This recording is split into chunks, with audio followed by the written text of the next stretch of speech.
শুরুতে আমি বলেছিলাম যে আজকে ধরেন আপনার সার্জারি হয়ে গেছে, সার্জারি হয়ে যাওয়ার পরে আপনার আজকে দ্বিতীয় দিন, এবং দ্বিতীয় দিন আপনার ব্যান্ডেজ, পিছনে মাথার ব্যান্ডেজটা রিমুভ করতে হবে। আপনি দেখবেন অনেকেই সামনে একটা ট্যাপের মতো দিয়ে দেয়, অথবা সামনে একটা ব্যান্ডের মতো দিয়ে দেয় যাতে একটা ভালো টাইট থাকে। এটা করা হয় মূলত আপনার যখন আপনার সার্জারি হয়, সার্জারিতে অনেক পরিমাণ অ্যানেস্থেসিয়া দেওয়া হয়, অর্থাৎ ফ্লুইড দেওয়া হয়। এই ফ্লুইডগুলো কিন্তু আপনার শরীর থেকে বের হয়ে ফেসে চলে আসতে পারে।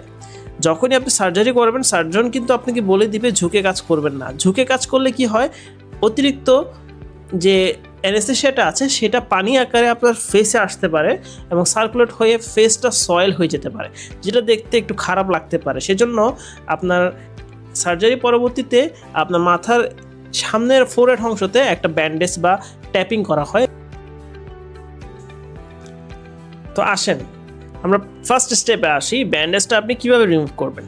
প্রথমত হচ্ছে, আপনি যদি বাসায় থাকেন, আপনার বাসায় আশেপাশে কিছুই না থাকে, তাহলে আপনার কাছে অন্তত একটা সিজার থাকবে, এবং আপনি চেষ্টা করবেন একটা পরিষ্কার টাওয়াল রাখার জন্য।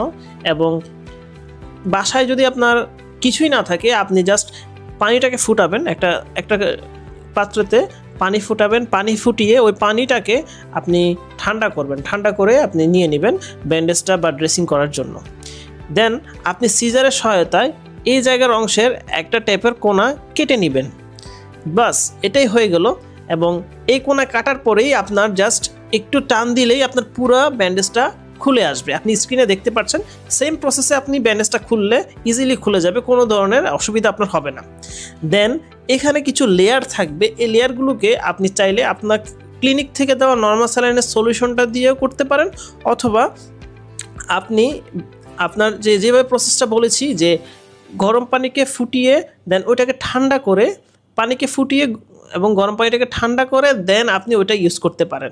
ইউজ কীভাবে করবেন, জাস্ট গজ বা আপনার যে পরিষ্কার টাওয়ালটা আছে সেটা একটু চুবিয়ে নেবেন,